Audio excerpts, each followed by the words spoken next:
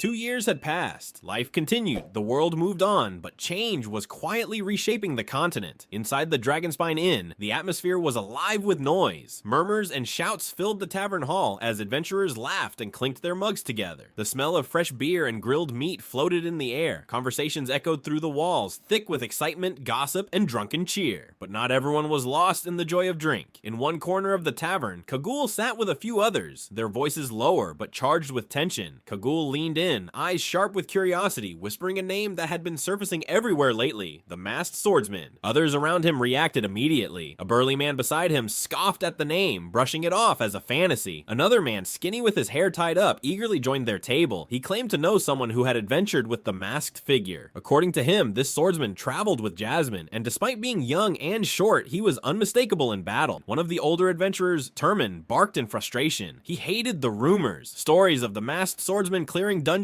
alone, even rising through ranks in record time. It sounded impossible. He had been a veteran B-class augmenter for years, and even he wouldn't dare clear a dungeon alone. The idea that a young swordsman could do it without magic gnawed at his pride. The voices grew louder as the group argued. Some called the rumors nonsense. Others wondered if Jasmine was the real reason for the feats. The drunker they became, the more arrogant the claims, with one even boasting he could take the masked swordsman in a fight. Kagul remained silent now, watching the others spiral into angry noise. But inside, his thoughts churned. The masked swordsman had become a sensation. Rumors followed him like shadows. Some claimed he was Jasmine's apprentice. Others said he had skipped ranks at the Adventurers Guild, rising to B-class instantly, and recently moved up again. A-class in just 2 years. That detail stung Kagul the most. 2 years, and someone had soared to heights Kagul had only dreamed of. He had been stuck as a borderline C-class adventurer for years, failing the promotion exam 3 times already. He trained, he bled, and still he stayed in the same place. For someone like Turman, a seasoned B-class augmenter, the masked swordsman's existence was more than irritating. It was humiliating. Everything they had worked for was being overshadowed by someone young, masked, and unknown. Kagul understood the anger, but beneath it a deeper truth stirred: envy and the uneasy realization that a new era was rising. The door to the tavern creaked open, and at that very moment Kagul dropped his fork. His eyes widened in disbelief. The man who stepped in wore a mask, the same masked swordsman they had just been talking about. The figure behind the growing storm of rumors had walked into the Dragonspine Inn, calm and silent. At the sight, Turman pushed himself up from his seat with a loud grunt, grinning as he faced the masked figure. The veteran augmenter, proud and aggressive from too much ale, couldn't resist provoking him. He threw out words laced with mockery, calling out to the swordsman as if demanding a response. Kagul panicked, getting to his feet and trying to stop Turman. He shouted a warning, knowing where this was heading, but Turman ignored him and stepped closer, continuing to taunt the masked man. The masked swordsman didn't even spare him a proper glance. He kept walking, quiet and uninterested. This silence enraged Turman. His pride, already bruised by tales of this mysterious man, couldn't handle being ignored. In a flash, Turman drew the massive greatsword from his back. The steel gleamed as it rose above his head, heavy and deadly. Kagul shouted again, reminding him that killing was forbidden inside the tavern, but it was too late. Turman's sword crashed down with augmented strength, silver light bursting from his weapon and body. The explosion was deafening. Dust flew. Wooden tables shook. Eyes across the inn widened in shock, expecting to see a corpse split in two, but there was no blood, no scream, no damage to the man. The sword had landed beside the masked swordsman, not touching him. A clean crater had formed right next to him. The masked man remained still, unharmed, unmoved. He looked at Turman now, finally acknowledging him, but his eyes were not ordinary. They were sharp, cold, and glowing faintly blue like the heart of winter. Turman roared in frustration. With both hands, he wrenched the blade from the ground and slashed again. Each of Turman's wild swings missed. Every time he tried to cut the masked man down, his sword hit nothing but air. The swordsman didn't even move his feet. He twisted and leaned just enough for the blows to pass harmlessly by. It looked effortless. He shouted in rage and raised the sword once more, ready to bring it down with everything he had. But before the swing could finish, something happened. Nobody saw it. There was only a sharp sound, a single note of wind slicing air, then silence. The sword stopped mid-air. A few droplets of blood floated softly, lazily, as if confused. Then something dropped with a dull thud. It was fingers. Turman's own fingers had been severed, cleanly and quickly. A low, painful groan escaped Turman's lips. His weapon slipped from his weakened hands. The masked swordsman stepped forward and placed his foot on the fallen sword, pressing it into the floor without a word. Inside the Dragonspine Inn, the heavy tension finally lifted. The masked man had withdrawn his killing intent, and everyone in the tavern gasped as if they had been drowning. Kagul was trembling. His legs felt weak, and his voice cracked as he questioned the pressure he had just felt. It hadn't been just fear. It had been something deeper, something primal. Turman, still frozen, stood there in silence as mana still flickered around the masked man's form. Cold, sharp eyes met Turman's stunned face, and the man asked only one thing: if he was finished. Kagul snapped out of his fear and rushed toward Turman, shouting for help. He called for a bag of ice, hoping that Turman's severed fingers could still be saved with an emitter's healing. Blood had stained the floor, and the crowd began to murmur again, this time in fear rather than mockery. Meanwhile, the masked swordsman turned back to the counter where the waitress stood frozen. Her face had lost all color, her hands trembling. He asked for his rations, a sack reserved under the name Note. The waitress nodded quickly and handed him the sack. He gave her a respectful nod in return, then quietly turned and left. No one in the inn dared to speak until he was gone. Outside, Jasmine was already waiting beside the horses. When Arthur arrived, she asked why he took so long. He casually replied that the rations took time to find, but she raised an eyebrow when she noticed the small splatter of blood on his mask. Her half-lidded gaze showed she didn't quite believe his calm answer. Arthur said nothing more and simply removed the mask, showing no signs of injury or concern. Jasmine let it go with a sigh, mounted her horse, and took off down the trail. Arthur followed, riding quietly beside her. Their journey had resumed. As the wind rushed by and the scenery passed, Arthur reflected on the 2 years that had shaped him. Jasmine had guided him to push his limits, helping him climb to A-class so they could face the dungeon ahead together. That goal was now just ahead. Arthur began writing a letter while they rode. It was addressed to his parents. In the letter, he explained where he was and how far he had come. He asked them to wait just a little longer before he returned. He mentioned Lilia, now awakened, and imagined how thrilled Vincent must have been. He reminded them not to pressure her with tutors and to let her grow at her own pace before starting at Xyrus Academy. He told them about Jasmine's continued help, her teachings on wind magic, and how he in return was helping her improve her sword techniques. He proudly shared that he had broken through to the light orange stage and was even stronger now, strong enough to almost beat his father in arm wrestling. His tone was light, loving, and filled with gratitude. He ended the letter with a promise. This dungeon would be his final mission before heading to school. In a few weeks, he would be home. Jasmine asked if he had finished writing, and Arthur nodded, saying the stable master would make sure the letter got mailed once the horses returned. Jasmine explained calmly that Roran had trained all his horses well. No matter where they were released, each one would find its way back to the stable on its own. Arthur agreed. It was safer that way. Leaving the horses outside a dungeon for too long could be dangerous, especially if magical beasts roam nearby. She reminded Arthur that the team they were supposed to meet was probably already waiting at the dungeon. She asked about Sylvie, wondering if the little dragon would be joining them this time. Arthur shared that Sylvie had been staying in touch with him, and her thoughts had grown much clearer lately, but she still chose to remain out of sight, saying she wasn't ready yet. Arthur wasn't sure what that meant, but Jasmine guessed Sylvie likely wanted to grow stronger before Arthur started his school life. The thought made sense. Jasmine then turned her attention back to the mission. They needed to focus and move quickly. After several hours of steady riding through forests and rough trails, Jasmine pulled on her reins and slowed. They had reached their destination. The trees around them parted slightly to reveal a clearing hidden deep within the woods. This was where the dungeon entrance was located. Inside the clearing, a group of adventurers had already arrived. Some were packing up their small camp, others checked their armor and weapons, preparing for what lay ahead. Arthur climbed down from his horse, Jasmine just behind him. As he approached the group, he immediately noticed a familiar face. Lucas, the same young fire conjurer from the adventurer's exam, stood with arms crossed and a sour expression on his face. His eyes narrowed the moment he saw Arthur. Arthur sighed sighed silently. It was him again. Lucas made it known that Arthur and Jasmine were the last two to arrive. Before things could grow tense, another man stepped forward. He introduced himself with a smile that felt far more welcoming than Lucas's glare. His name was Reginald Brooks, and he appeared to be the leader of this dungeon party. Reginald was an A-class augmenter, confident and composed. He reached out and shook Arthur's hand firmly. Arthur responded with an equally strong grip. Reginald nodded approvingly. The handshake had confirmed that Arthur wasn't just the subject of wild rumors. There was real strength behind the name of the masked swordsman. He went on to share more about himself. He specialized in earth attribute magic and wielded a massive warhammer. Reginald clarified that Lucas was an A-class conjurer, dark yellow stage, who specialized in fire magic. Next, Reginald turned his attention to a broad-shouldered man who gave a casual wave. His name was Creole Masser. He was a water attribute augmenter and would be serving as the group's tank, someone who would bear the brunt of damage to protect the others. Then, another figure stepped forward. Arthur squinted, recognizing him as one of the other candidates from the B-rank placements during the exam. His name surfaced in Arthur's memory just as the man spoke it aloud. Elijah Knight. He introduced himself as an A-class conjurer with a dark orange core and a specialization in earth magic. His presence felt stable, grounded, and precise, fitting for his attribute. Following him, a man with an unusually sharp presence stepped up. His name was Oliver Hembet. He was an A-class conjurer at the dark yellow stage, but what stood out most was his specialization. Oliver was an emitter deviant, focusing on healing magic. While his tone carried a hint of arrogance, Arthur couldn't deny how reassuring it was to have a capable healer in the group. In a dungeon, that could mean the difference between life and death. Suddenly, a cheerful and bright voice chimed in. A young woman introduced herself as Samantha, though she insisted everyone call her Sammy. She was also an A-class conjurer with a dark yellow core and used water magic. Her enthusiastic personality made her stand out immediately. She seemed starstruck at meeting the masked swordsman, and her high energy added some lightness to the tense atmosphere. Reginald then motioned to the final member of their group. Brauld Landon stepped forward with confidence. He introduced himself as an AA class augmenter with a light yellow stage core, and his element was fire. As the highest ranking adventurer present, he would be leading the group for this mission. He had a calm but firm demeanor, and Arthur could already tell that he had the presence of a seasoned warrior. It was Jasmine's turn. She stepped forward and introduced herself as a light yellow stage A-class augmenter. Her element was wind, and her weapon of choice was dual swords. Brauld gave her a polite nod, pleased to have another AA class adventurer in the party. Then came Arthur's introduction. Still using his alias, he said his name was Note. He revealed that he was a light orange stage A-class augmenter specializing in fire magic. His words surprised Samantha, who had heard rumors that he didn't have any elemental affinity. Arthur explained simply that he hadn't used magic for some time due to personal reasons. She backed off, understanding that there was more to it than he was saying aloud. Brauld, noticing the travel gear still strapped to Arthur and Jasmine's backs, asked whether the two of them had dimension rings. They both shook their heads. Neither of them owned one. Brauld looked toward Lucas for help, but Lucas coldly refused, saying his ring was already full. Oliver offered an explanation, saying he was already carrying Samantha's belongings. Finally, Elijah stepped in, saying he still had some space in his ring. Brauld smiled, relieved that the issue had been resolved. Elijah activated his dimensional ring, and with a calm sweep of his hand, both Arthur's and Jasmine's travel bags vanished inside it. Arthur watched in silence, slightly surprised. He had expected Lucas to have a dimension ring, considering his wealthy background, but even Elijah possessing one felt unexpected. These rings, left behind by ancient mages who had once built the floating city of Xyrus, were extremely rare. Even the smallest version with limited space could cost thousands of gold. It reminded Arthur just how valuable these devices were, and how far he still had to go. After Elijah stored the bags, he looked up and asked if that was everything. Arthur nodded and politely thanked him. Elijah replied with a small smile and nod. Brauld then stepped forward, his voice steady and commanding. It was time to move. With the team fully prepared, they entered the dungeon. This dungeon was classified as AA rank, one of the highest danger levels available to adventurers. Only those who had reached A class or higher were even permitted to set foot inside. According to Brauld, there was a hidden tunnel here that led to an unexplored section of the dungeon. That would be their path today. With most of the journey ahead through uncharted territory, every member of the group silently prepared themselves. Even the overconfident conjurers now looked focused. Each person unsheathed their weapons, their faces tightening with anticipation. They entered a tunnel carved deep into the mountain. It sloped gradually downward, the temperature quickly growing colder with each step. Arthur walked beside Brauld, who had his shield raised and his sword ready. The damp air clung to their skin, and every footstep echoed unnaturally along the walls. As they advanced, Lucas grumbled about the silence. Not a single mana beast had shown itself so far, which felt unnatural for a dungeon. But the moment they reached the end of the tunnel, everything changed. They stepped into a cavern around 50 yards wide. It glowed faintly blue, the source of the light unclear. Above them, the ceiling was lined with stalactites, sharp, jagged, and ominous. Then, as if in response to their presence, a low growl began to fill the chamber. It started soft, but quickly rose into a chorus of threatening echoes. Brauld focused his vision, narrowing his eyes toward the sound, and then he saw them, creatures dropping from the ceiling. 24 mana beasts descended from between the stalactites. They looked like massive bats, but instead of wings, they had 4 muscular limbs. Their patchy fur stood on edge, and their bloodshot eyes locked onto the group with pure aggression. They were bat runners. Brauld shouted for the group to conserve mana and prepare for close combat. The air turned tense as everyone took their positions. Creole slammed his shield into one of the bat-like mana beasts, sending it crashing into the ground with a shriek. The attack was strong and direct, halting the creature mid-air. Brauld, standing near the front of the group, roared and struck his own shield with his sword, ordering the team to form up. Oliver began chanting spells, his eyes fixed on the beast swarming overhead. Jasmine's twin daggers were already raised, protecting her vitals, her body tense and ready. Reginald and Creole stood at either side of her, weapons drawn, waiting for the right moment to strike. Reginald was the first to land a clean kill. His massive warhammer crushed one of the beasts into the cave floor. Elijah followed immediately, using his earth magic to summon sharp rocks that burst through the ground and pierced several bat runners at once. Their bodies dropped from the air, motionless. Brauld, pushing forward through the chaos, slashed down a wave of bat runners. Despite his strength, he called out to the team, telling them to stop wasting energy. He said that killing these beasts was pointless. They had to conserve their mana and stamina. Arthur raised his sword to strike, but flames unexpectedly swirled around him. Lucas had activated his fire spell, Fire Cyclone. Without warning, a storm of blazing heat erupted from his staff and engulfed the cave. Screeching filled the air as dozens of bat runners burned mid-flight. The heat was overwhelming, turning parts of the cavern floor black. Lucas stood tall, smiling to himself, clearly enjoying the destruction, but Brauld didn't share the same satisfaction. He stormed toward Lucas, grabbing him by the collar and yelling at him. That attack had been reckless, a waste of mana, and completely unnecessary. Brauld reminded him of where they were. This was no normal dungeon. Lucas pulled away, defending his choice. He claimed the spell had saved others the trouble and ended the battle quickly, but Brauld didn't care for his reasoning. The fire might have wiped the bats out temporarily, but they wouldn't stay dead. Arthur observed in silence, knowing exactly what Brauld meant. The dire tombs were known for creatures that couldn't be truly killed. These mysterious beasts had escaped the grasp of death. Even if destroyed, they would eventually return, leaving no mana core behind. It was an endless cycle of fruitless fighting. That's why this place had earned its name, the Dire Tombs. Finally, they reached a section where Brauld pointed out the hidden tunnel entrance. This was the real reason for their expedition. Deep within this cursed dungeon was something more. Brauld asked Elijah to make handholds on the rocky wall ahead. With a nod, Elijah raised his hand and thick stone grips formed out of the wall surface. One by one, the team climbed up and reached the next level. Brauld paused at the top, reminding the team that this was as far as he had explored the last time. He believed that whatever was reanimating the bat runners, perhaps an artifact, might be located somewhere deeper. That was the real target. Creole, ever practical, stated that as long as he got his share of the treasure, he was fine with whatever came next. Brauld chuckled, agreeing with him, and gave the signal to move. As they prepared to go deeper, Brauld's eyes shifted upward. Thousands of bat runners were clinging silently to the ceiling above them. Their bodies were still, but their presence sent a chill through the air. Without drawing attention, the team slipped into the next chamber. Elijah turned back and quietly raised an earthen wall behind them, sealing the path and preventing the creatures from following. The cave opened up into a dark and narrow corridor. It was barely wide enough for 4 people to walk side by side. Everyone seemed slightly more relaxed now that the swarm of bat-like beasts was behind them, but Arthur couldn't let go of a strange creeping unease deep in his chest. Then, as if to confirm his instincts, he heard a soft clicking sound, followed by a faint whistle. Without hesitating, he stepped in front of Samantha and raised his sword. In the same moment, thin projectiles darted toward them from the shadows. Arthur's short sword moved in a blur. The sharp ring of metal clashing with metal echoed through the corridor as he deflected the incoming darts just in time. Samantha looked stunned, barely able to mutter a quiet thanks. Reginald turned to Brauld in frustration. It didn't make sense. There hadn't been any traps earlier, but Brauld swore that nothing like this had been there before. He was sure of it. Oliver moved towards Samantha to check for injuries, but she assured everyone she was fine, even if her voice was still shaking. Arthur, still listening closely, heard faint skittering noises along the walls. These weren't just random traps. The darts had come from mana beasts hiding nearby. That realization made the situation worse. Traps could be avoided. Intelligent beasts were far more dangerous. Brauld kicked aside the metal darts on the ground and urged everyone to stay sharp. They moved on through the corridor, carefully watching the shadows, but no more attacks came. Finally, they emerged into another cave, this one much larger than the last. The new cave was dim and filled with strange holes scattered across the rocky ground. It was hot, a dry, suffocating heat that made every breath feel heavier. As the group pushed forward cautiously, Brauld slowed and came to a stop. Something felt off. Brauld voiced his concern. It wasn't the heat, it was something else. Arthur felt it too. It wasn't the rising temperature in the air, but a heavy pressure pressing against their bodies, as if some immense power was just up ahead. They kept walking, moving through the dry heat and watching every step. Brauld warned them not to go near the holes in the ground. He explained that they were geysers that could erupt with boiling hot gas at any moment. Everyone stayed alert, weaving carefully between them. The cave floor rumbled suddenly. Sharp stalactites overhead began to rattle and shake. Before anyone could react, the ground nearby burst open with a loud explosion of dirt and fire. Creole acted first, raising his shield and rushing straight toward the creature. He slammed his shield into the ground in front of the beast and summoned a protective wall of water magic. The shimmering blue energy blocked the massive creature's path, holding it back. The mana beast before them was like a monstrous worm, so huge it could easily swallow any of them whole in a single gulp. Everyone turned to Brauld with anxious eyes, hoping for some explanation, but Brauld was just as confused. Creole, concerned, pointed out that something was off. Creatures like this didn't just appear in sealed dungeons. It didn't make sense for new species to show up here. Brauld confirmed that this thing definitely hadn't been there on his last visit. The group braced for an attack, but instead of charging forward, the massive red worm suddenly pulled itself back underground, disappearing as quickly as it had come and leaving behind a wide gaping hole in the earth. Elijah was calm and thoughtful. He observed the hole closely, trying to figure out what this meant, but before the team could decide on their next move, Oliver, the group's overconfident healer, suddenly shoved past Brauld and strode fearlessly toward the opposite end of the cave. Samantha hesitated, her instincts warning her that it wasn't safe. Brauld tried to stop Oliver, yelling for him to wait and assess the situation first, but Oliver ignored the warning. Before anyone could stop him, the cave trembled violently. The walls shook and then a terrible sound followed, the hissing and boiling noise of gas under extreme pressure. Arthur's instincts kicked in instantly. He shouted out for Lucas to put up his heatwave barrier, but Lucas was slow to react, confused by the sudden call. Acting quickly, Arthur reached out and grabbed Brauld, who had almost run forward, pulling him back just in time. Then Arthur's voice rang out again, sharp and commanding, forcing Lucas to react. The heatwave barrier burst to life just as a wave of mustard yellow gas exploded into the cave. The pressure against the barrier was immense, and Arthur couldn't see through the dense steam and fog. Beside him, Samantha added her own water barrier to support Lucas's magic. The steam created by the two elements turned the area into a hot, suffocating cloud, but it kept the team safe. Eventually, the gas subsided. Lucas and Samantha let their barriers fall, and the team could finally see what had become of Oliver. What remained of him was horrifying. His bones were still smoking, bits of flesh and blood clinging to the blackened skeleton. He hadn't stood a chance. Charging ahead without casting any protective spells had cost him his life. Brauld clenched his fists in frustration, cursing the recklessness that had just cost them their healer. Arthur stepped forward, trying to focus. He bent down and picked up the gem that had once been embedded in Oliver's equipment. Comparing it to the ones used by Lucas and Samantha, Arthur noticed that Samantha's gem was flawed. Without hesitation, he tossed Oliver's gem to her, silently signaling her to replace her own. Arthur took the lead, his voice sharp and steady as he ordered everyone to move out. The team, still shaken by the loss of Oliver and the explosion of gas, remained silent but followed. Brauld, supporting the command, urged them forward, warning that they needed to leave before another eruption caught them off guard. As the group advanced through the winding cavern, the massive worm reappeared, this time right in front of them, completely blocking their path. Its enormous armored body burst from the ground again, shaking the earth. But before it could strike, Creole charged from the rear. Working in perfect sync with Samantha, he formed a quick water barrier that absorbed the worm's forceful slam, allowing both of them to tumble back with minimal harm. That moment of defense was enough for Elijah to act. He raised his arms and called forth a huge ring of jagged rock, which erupted from the ground and clamped tightly around the worm's midsection, trying to hold it in place. Brauld quickly analyzed the situation. Elijah's spell had restrained the creature, but not harmed it. Its body didn't even show a scratch. He immediately called Jasmine and Reginald to attack. Jasmine moved to keep the beast distracted while Reginald focused on a direct strike to the weak spot between its eyes. With a shout, Reginald activated his spell, Impact Blast. His hammer lit up with a brilliant yellow glow as he jumped into the air, spinning with force. The hammer crashed down on the worm's head with a violent explosion. The impact sent tremors through the cave and made the worm's body ripple from the pressure, but the effect wasn't what they had hoped. Instead of hurting the beast, Reginald's attack shattered Elijah's rock bindings, freeing the creature once more. Lucas hesitated. Fear crept into him. His fire spells hadn't been strong enough to hurt the worm before, and he began to doubt himself. But instead of retreating, Arthur stepped forward. He ignored the shouts from his companions to stay back. Focused and fearless, he weaved through the deadly globs of yellow acid the worm spit toward him. His movement movement was smooth and precise. Once close, Arthur drew his short sword. Flames circled the blade as he activated mana rotation, then muttered a single word, "Sear." The flames vanished, leaving the sword burning red hot from within. A blob of acid came flying. Arthur struck it with the flat side of his blade, scattering the liquid before it could hit him. In that brief opening, Jasmine moved like lightning. She leapt into the air, using Arthur's position to vault forward and stab both her daggers deep into the fresh gash Arthur had just carved into the worm's tough hide. The result was immediate. The giant worm released a deafening screech, its massive body thrashing wildly in pain. After a final violent twist, it withdrew, burrowing quickly into the ground and disappearing into the same hole it had come from. The dust had barely settled when Brauld, still catching his breath, announced that they were safe, at least for the moment. Without delay, he gave the order to move. As they continued forward, Brauld turned to Jasmine and patted her shoulder with a nod of approval. She had reacted swiftly in the last moment of crisis, but Jasmine didn't dwell on the compliment. With her usual focus, she urged the team to keep moving and not waste a second. Lucas, on the other hand, looked annoyed. He mumbled to himself, calling the massive worm not even that strong. But just as his words faded, a familiar sound came again, a deep rumble, and the terrifying hiss of water beginning to boil. The air thickened in seconds. Arthur's instincts kicked in before he could think. Without hesitation, he activated Phoenix's cape, wrapping himself in a shield of dark red flames. Lucas stood frozen, unable to conjure his barrier in time. Jasmine reacted quickly, weaving her mana into a sharp vortex of wind that swirled around her, dispersing the scalding gas before it could reach her. She reached out her hand to Arthur, but his gaze had already shifted toward Lucas. Without a second thought, Arthur leapt forward, placing himself between the erupting acid gas and Lucas. The fire magic flared violently around them, absorbing the brunt of the toxic wave and shielding them both from harm. As the rumble subsided and the steam cleared, the rest of the group came back into view one by one. Each of them bore red burns and raw marks on their faces and arms, but they had survived, except Brauld. He had taken the worst of it. Arthur's eyes locked onto Brauld's arm, and his expression hardened. Brauld had used fire to shield only his weapon, focusing on protecting Samantha instead of himself. The result was devastating. His sword arm was completely ruined, charred and hanging by a few threads of flesh and tendon. The team stood in silence, shaken by the sight. Reginald rushed to Brauld's side and held him steady from behind, whispering encouragement through gritted teeth. Arthur stepped in front, blade drawn. Without a word, he swung cleanly, severing what remained of Brauld's arm before the infection could spread. Blood spattered, but Samantha was quick to act, wrapping the stump in tight bandages and sealing the wound with a flow of water-infused mana. The immediate danger was over. Arthur stepped back, releasing a breath he hadn't realized he was holding. Then, from the side, Creole approached with something in his hand. Despite everything, he wore a small, hopeful grin. He offered Arthur a sandwich. It was simple, rough bread filled with dried beef and cheese, but Creole's tone was gentle,